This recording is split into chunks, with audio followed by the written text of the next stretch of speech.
அதிபத்த நாயனார் அவர் இருந்தார். அவர் என்னென்னா ஒரு மீன் பிடிக்கிற குளத்தில் பிறந்தவர். ஆனால் சிவபக்தி. அவர் இவ்வளோ சிவபக்தி பண்ணுறார். பண்ணின்னு இருக்கிறதுல என்னென்னா தான் என்னெல்லாம் மீன்கள் படிக்கிறோமோ அதெல்லாம் முதல்ல பிடிக்கப்படுற மீன் பகவானுக்கு அர்ப்பணம் பண்ணப்படுறது அப்படிங்கிறது அவருடைய தர்மம்.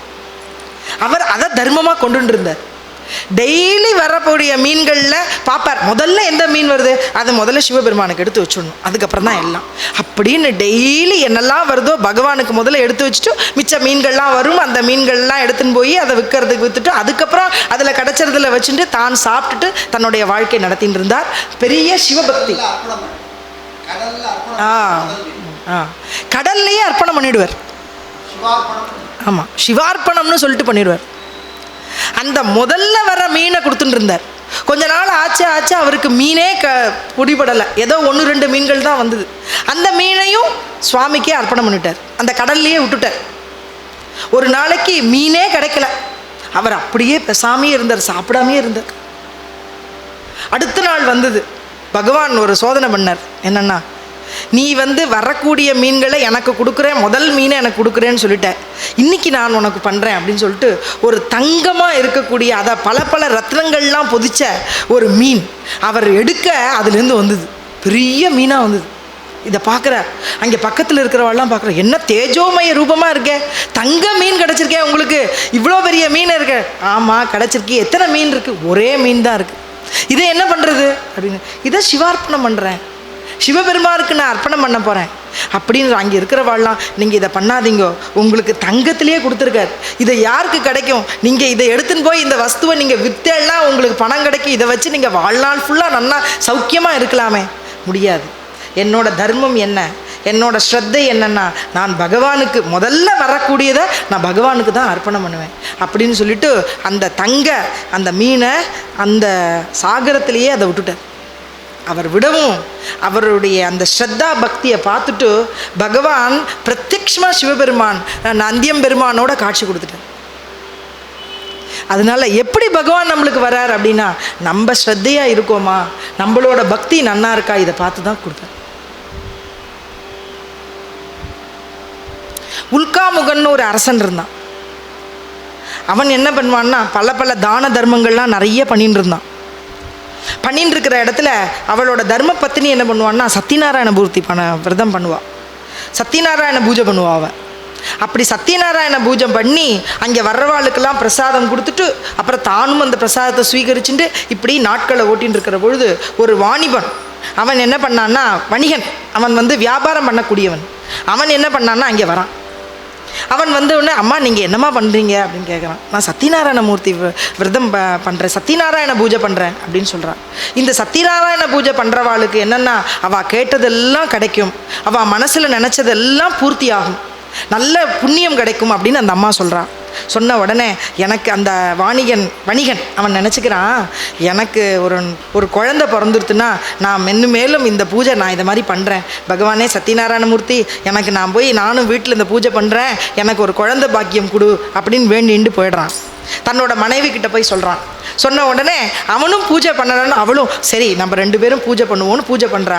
அப்படி பூஜை பண்ணிட்டு இருக்கிற போது அவளுக்கு ஒரு பெண் குழந்தை வந்துடுத்து.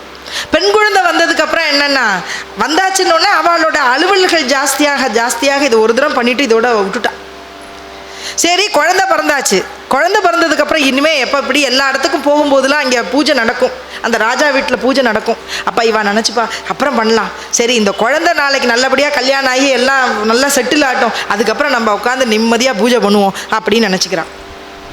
அதற்கப்புறம் என்ன ஆயிடுதுன்னா, இந்த குழந்தைக்கு விவாகமும் ஆயிடுது. இந்த பெண்ணுக்கு விவாகம் ஆனதுக்கப்புறம் கொஞ்ச நாள் அப்பவும் இந்த பூஜை பண்ணுறதையே விட்டுட்டான். அதற்கப்புறம் இவன் மருமகனோட சேர்ந்துட்டு இந்த வியாபாரத்துக்காக வெளிநாட்டுக்கு கிளம்பிட்டான். வெளிநாட்டுக்கு கிளம்பி பல திரவியங்கள்லாம் எடுத்துன்னு வந்துட்டான். எடுத்துட்டு வரான். வந்த உடனே நடுப்புற ராஜாக்கள் இருக்கா இல்லையா, அந்த இடத்துல அந்த கப்பம் கட்டி அந்த வேணுங்கிறத எடுத்துட்டு அந்த பொருளை எடுத்துட்டு தானே வெளியில் வரணும். அப்போ ராஜா இருக்கிற இடத்துக்கு வரும்போது ஒரு இடத்துல இவ உட்காந்துன்னு இருக்கா, இளைப்பாரின்னு இருக்கா. அந்த நேரத்தில் ஒரு திருடன் என்ன பண்ணா, நிறைய சாமான்கள்லாம் ராஜா எடுக்கிற இடத்துலேருந்து திருடிட்டான். திருடின்னு வந்தவன் என்ன பண்ணான் அப்படின்னா, அங்கேருந்து காவலாளிகள் கத்த ஆரம்பிக்க உடனே இவாளெல்லாம் பயந்து போய் இவா 2 பேர் இருக்கிற இடத்துல அந்த பொருளெல்லாம் வச்சுட்டு அவன் ஓடிட்டான். ஓடினோன்னா என்ன ஆயிடுத்து, திருட்டு பொருள்கள்லாம் இவா இடத்துல இருந்தது. இதோடைய வேலை என்ன அப்படின்னா, சத்யநாராயணமூர்த்தி தான் அதை பண்ணார். என்னன்னா, நீ என்ன நினச்சிக்காம ஒவ்வொரு நாளும் தள்ளி போட்டுண்டே என் பூஜை செய்யாமல் என்னை நினைக்காம நீ வரையே, அதனால உனக்கு என்ன பலன்? அஸ்ரத்ததானா ஹா புருஷா. அதுக்கு பலன் என்ன அப்படின்னா, சிறைச்சாலையிலே அவர்கள் அடைக்கப்பட்டார். இந்த நேரத்தில் என்ன ஆயிடுதுன்னா, இந்த பெண்மணி அவளோட குழந்தை இவாள்லாம் இந்த பொண்ணும் இருக்கா, இந்த அம்மாவும் இந்த பொண்ணும் இருக்கா வீட்டில், இந்த கணவரும் அந்த மாப்பிள்ளையும் தானே வெளியில் போயிருக்கா, இந்த இவா வீட்டில் இருந்துருக்கா. அப்போம்போது இந்த ஒரு தடவை இந்த பெண்மணி போகிறா, ஒரு கிரகத்தில் பூஜை நடந்துருக்கு, ஒரு பிராமணர் வீட்டில் நடக்கிற சத்யநாராயண பூஜையை பண்ண உடனே அந்த அம்மாவுக்கு ஞாபகம் வருது, ஆஹா நம்ம வீட்லேயும் நம்ம பண்ணியிருக்கணுமே, நம்ம பண்ணாமல் போயிட்டோமே அப்படின்னு நினச்சிட்டு அந்த வீட்டுக்கு வரா. அப்போ களவு போயிடுத்து எல்லா சாமானும், இங்கே சாமானே இல்லை. அப்போ ரொம்ப வருத்தப்படுறான். நம்ம என்ன பண்ணுறதுன்னா, பகவானை வேண்டிட்டு இருக்கிற திரவியங்களில் வச்சு சத்யநாராயணமூர்த்தியை வச்சு அன்றைக்கி அவள் அந்த சாதாரணமாக ஒரு பாலை வச்சோ இருக்கிற இதை வச்சு நைவேத்தியம் பண்ணி அந்த பூஜையை நடத்துகிறான். அந்த பூஜையை அவன் நடத்தின உடனே சத்யநாராயணமூர்த்தி பிரத்யட்சமாக ரொம்ப சந்தோஷப்பட்டார் பகவான். அப்போ பகவான் என்ன பண்ணுறார், நம்ம செய்கிற மூர்த்தியை, நம்ம செய்கிற ஒரு பக்தியை, நம்ம செஞ்சுட்டு இருக்கிற பூஜையை நம்ம பண்ணிட்டு இருக்கோமே, இதை பகவான் பார்ப்பாரான்னா பிரத்யட்சமாக பார்த்துட்டுருக்கார். கோடான கோடி கைகள் இருக்குது, கோடான கோடி காதுகள் இருக்குது, கோடான கோடி கண்கள் இருக்குது பகவானுக்கு. அப்படி பகவான் இருக்கார். அவருக்கு என்னென்னா எல்லாருடைய ஆத்மாராமனாக இருக்கார், சாட்சியாகவும் இருந்துருக்கார். நம்ம என்னெல்லாம் செய்கிறோமோ நன்மை தீன்மைகள் எல்லாத்தையும் அவர் குறிப்பு எழுத்து வச்சுட்டு இருக்கார். அதுக்கு உள்ள பலனை அதுக்கு கொடுக்குறார். உடனே இந்த அரசனுடைய கனவுல போய் சொல்லி, இவா 2 பேரையும் விடுவிடிங்கோ, இவா திருட்டு சொத்துலாம் இங்கே இருக்கிறதே இது இவாளோடது, இவா பண்ணது இல்லைங்கிறத பகவான் அறிவுறுத்தின உடனே அந்த ராஜா என்ன பண்ணுறான், வந்து இவா 2 பேரையும் வெளியில் விட்டுறான். வெளியில் விட்ட உடனே இவா என்ன பண்ணுறான்னா, அந்த அந்த அந்த சம்பத்துகள் இருக்கே என்னெல்லாம் அவள் எடுத்துன்னு வந்திருக்காளோ அத்தனை பொருட்களையும் எடுத்துட்டு படகுல ஏறிண்டு அவள் வரா, தன்னோடைய இடத்துக்கு வரா. படகு ஓடின்னு இருக்கு, அந்த நதியில் படகு ஓடின்னு இருக்கு, போயின்னு இருக்கு. திடீர்னு என்ன ஆயிடுத்துன்னா, பகவான் ஒரு சோதனை பண்ணணும்னு நினச்சான். அங்கே வந்தார் பகவான். இந்த படகுக்குள்ளே என்னப்பா இருக்குது அப்படின்னு கேட்டார். ஒரு சாதாரண ஒரு ரூபம் எடுத்துட்டு, ஒரு பையன் மாதிரி எடுத்துட்டு. உடனே இவ சொன்னா, யாரோ வந்து நம்மளோட பொருள்லாம் திருடி எடுத்துன்னு போயிட போகிறான்னு சொல்லிட்டு என்ன சொன்னா, இலைகள் தலைகள் தான் இருக்குது, இதில் வேற ஒன்றும் இல்லை அப்படின்னு சொல்லிட்டார். சொன்ன உடனே அந்த பிரம்மச்சாரி ரூபத்தில் வந்த அவன் என்ன பண்ணிட்டார், தள்ளி போய் நின்றுட்டார். பார்த்தா உண்மையாகவே உள்ளுக்குள்ளே என்னென்னா இலைகளும் தலைகளும் தான் இருக்குது. உடனே இங்கே என்ன ஆயிடுதுன்னா, இவ பூஜை பண்ணியிருக்கா, ஒவ்வொரு தரமும் இவ பூஜை பண்ணிகிட்டே இருக்கா. இந்த பூஜை பண்ணிட்டு என்ன பண்ணிட்டு இருக்கான்னா, அவள் 2 பேரும் வெளியில் வரா, பார்க்குறா யார், இந்த படகுக்குள்ளே என்ன இருக்குன்னு பார்த்தா உண்மையாகவே திறந்து பார்க்குறா, அது இலை தலைகள் தானே இருக்குது. அப்போ அந்த மாப்பிள்ளை சொல்கிறான், அப்பா இது வந்து நம்மளோடது இல்லை, அந்த பிரம்மச்சாரி வந்தார் அவர் தான் ஏதோ சூக்ஷ்மமாக பண்ணியிருக்கார். ஏன்னா நம்மள்கிட்ட முதல்ல கேட்கும்போது நம்மளோட பொருள்கள்லாம் அங்கே தான் இருந்தது, நம்ம சம்பாதிச்சது.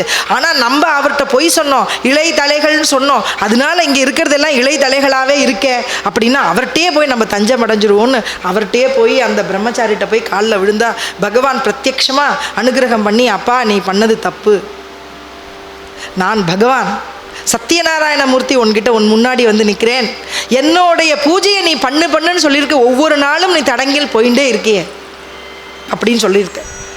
உடனே அவள் வந்து மன்னிப்பு கேட்டு, நான் இனிமே இந்த பூஜையை நான் விடாது நான் பண்ணுறேன்னு சொல்லிட்டு இருக்கும்போது அந்த அம்மாவும் அந்த பெண்ணும் என்ன பண்ணுறான்னா, ஆற்றுல சத்யநாராயணமூர்த்தி பூஜையை பண்ணிட்டு இருக்கா. பண்ணிட்டு இருக்கிறவா என்ன ஆயிடுச்சுன்னா, அவருக்கு ஒரு செய்தி வருது.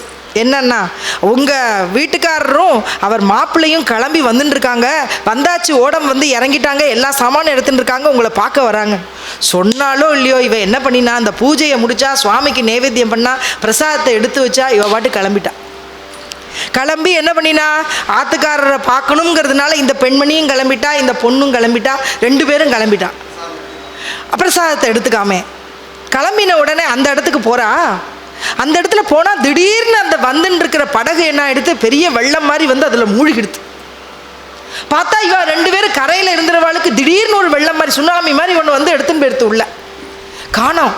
இங்கே வந்தவங்க எல்லாரும் சொல்லியிருக்காளே நம்ம கணவர் வந்துட்டாரேன்னு நினச்சிட்டு இருக்கா. இந்த இடத்துல காணமேன்னு அவள் ரொம்ப அந்த பொண்ணு, அந்த கல்யாணம் பண்ணி இருக்கக்கூடிய பொண்ணு தன்னுடைய கணவர் இல்லைன்னு சொன்னோடனே தன்னுடைய கணவருடைய எங்கே பாதரட்சை எங்கன்னு எடுத்துட்டு தலைமையில் வச்சுட்டா, நானும் சாகரத்திலேயே மூழ்கிடுறேன் அப்படின்னு உள்ளே போயிட்டா. பாதி தூரம் போகிறா, இடுப்பளவுக்கு தண்ணி வந்த உடனே அஸ்ரீரியா பகவான் சொல்கிறார்.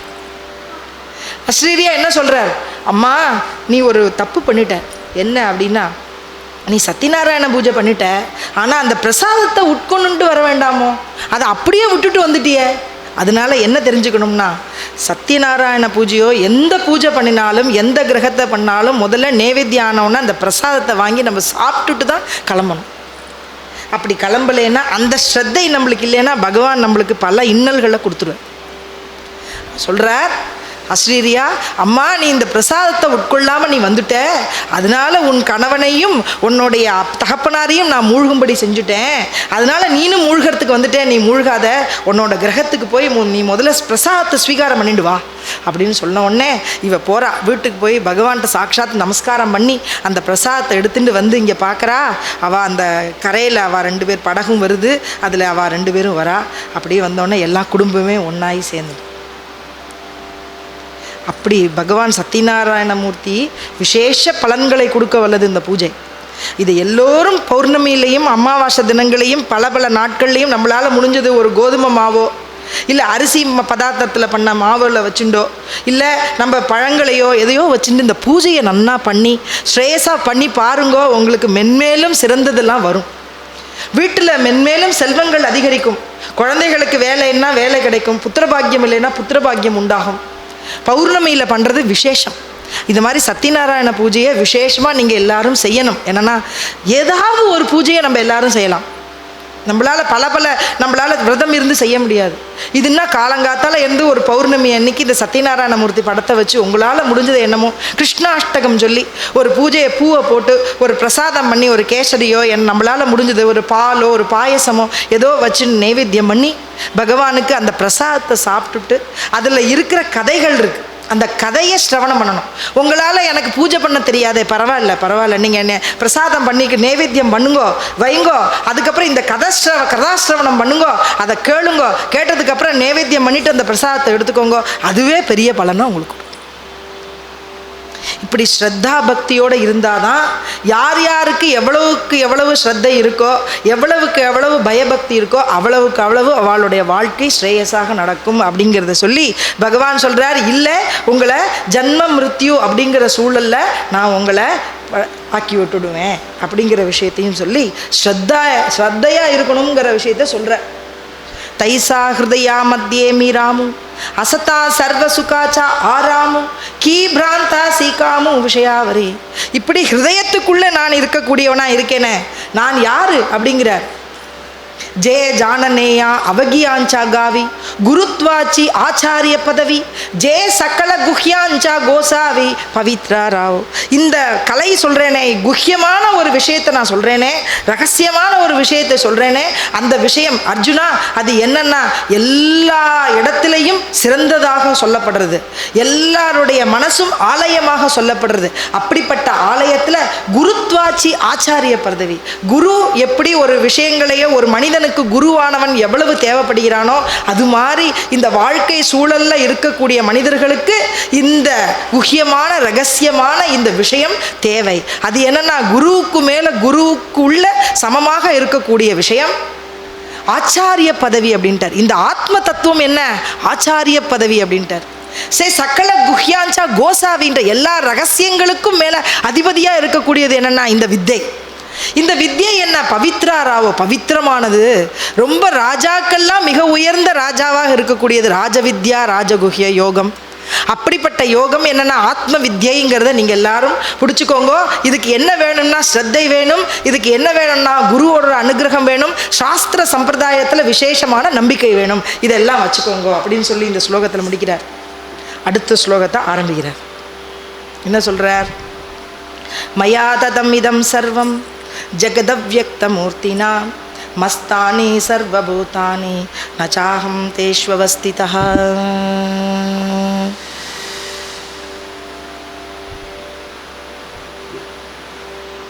மயா ததம் இதம் சர்வம் ஜகத் அவ்யக்த மூர்த்தினா. அவ்யக்தம் அப்படின்னா என்ன? நேரால் நம்ம பார்க்க முடியாத ஒரு விஷயம். வியக்தம்னா என்ன? டைரக்டாக பார்க்குறோம். அப்போ எது பார்க்க முடியாத ஒரு விஷயம், குஹ்யமாக இருக்கக்கூடிய விஷயம் என்ன? பகவத் சாநித்தியம். இந்த பகவத் சாநித்தியத்தை என்னால் பார்க்க முடியாது. அவ்யக்த மூர்த்தினா, அவ்யக்தமாக இருக்கக்கூடியது மூர்த்தியாக வருது. அப்போ அவ்யக்தமான ஒரு பொருள், நிர்விகாரமாக ஒரு பொருள், விகல்பம் இல்லாத ஒரு பொருள், அவ்யயமாக இருக்கக்கூடிய ஒரு பொருள், பரமாத்மாவாக இருக்கக்கூடிய ஒரு பொருள், எல்லா இடத்திலும் பறந்து இருக்கக்கூடிய ஒரு பொருள், எல்லாருக்கும் ஆத்மராமனாக இருக்கக்கூடிய ஒரு பொருள்.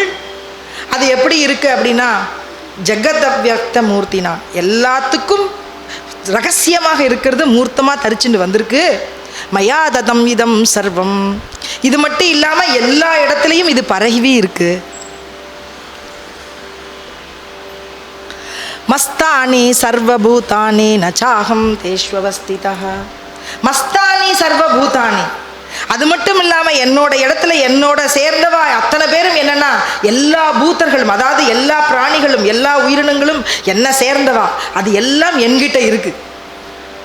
நச்சாகம் தேஷு அவஸ்திதா. ஆனால் நான் என்ன பண்ணுறேன்னா அவளோடதுல நான் இல்லை அப்படின்னு சொல்கிறேன்.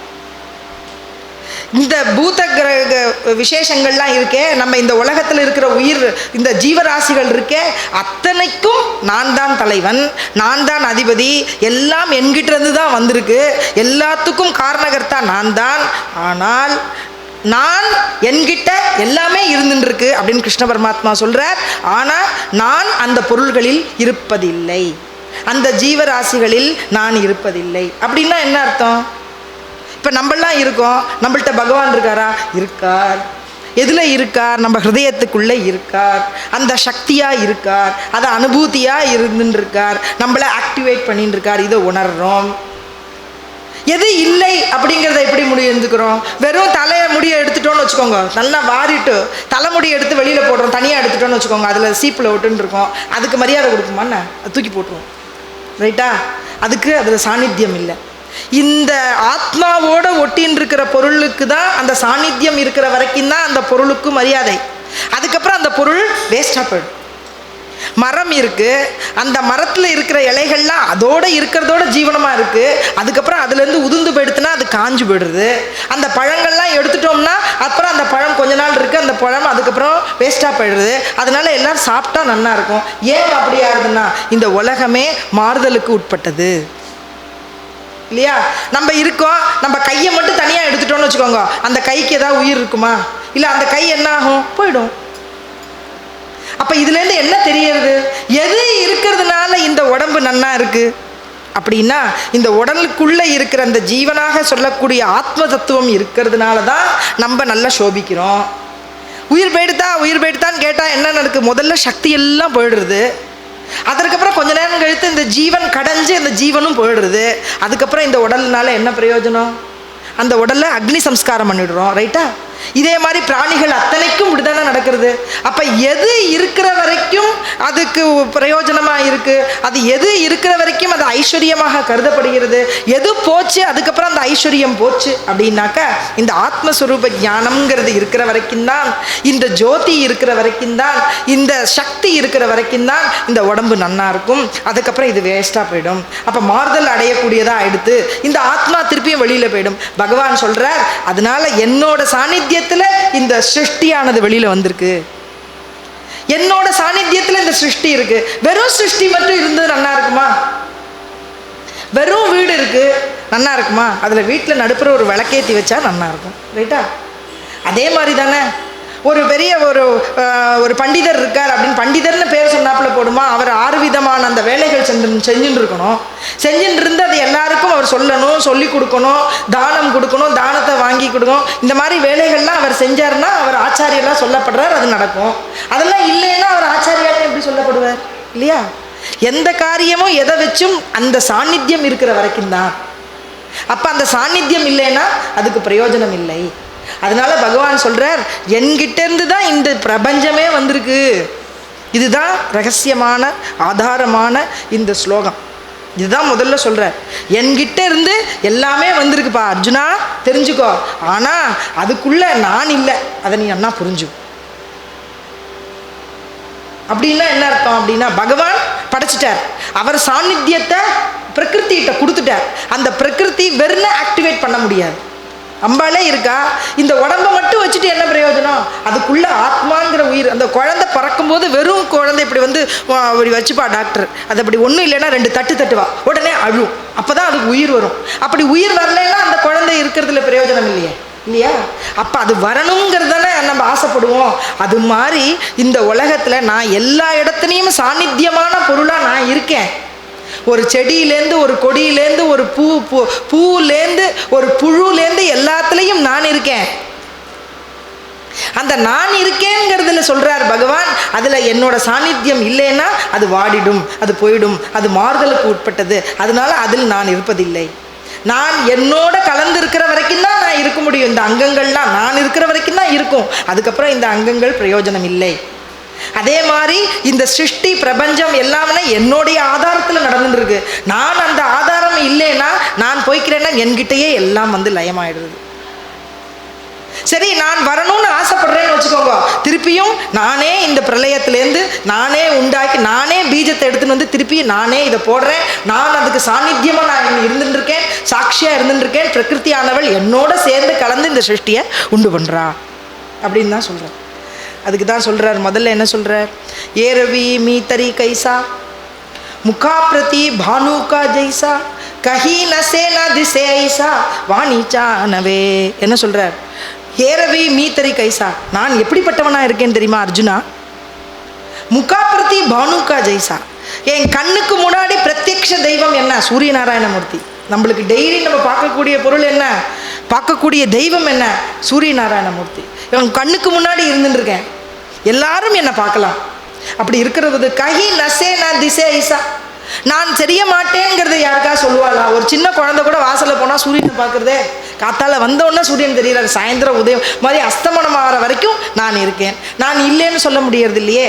வாணிச்சானவே, இது சொல்ல முடியாத தத்துவமாச்சே, இப்படி இல்லையே. அதனால நீங்கள் என்ன புரிஞ்சுக்கோங்க, நான் வந்து சூரிய நாராயணமூர்த்தி மாதிரி நான் எல்லாருக்கும் முன்னாடி உங்ககிட்டயே நான் இருக்கேன். எப்படி இருக்கேன்? ஆத்மாராமனாக இருக்கேன். நீங்கள் என்ன புரிஞ்சுக்கோங்க. அதை விட்டுட்டு சூரிய நாராயணமூர்த்தியை கண்ணுக்கு முன்னாடி பார்த்துட்டு எங்கேன்னு கேட்டுட்டு இருந்தா எப்படி?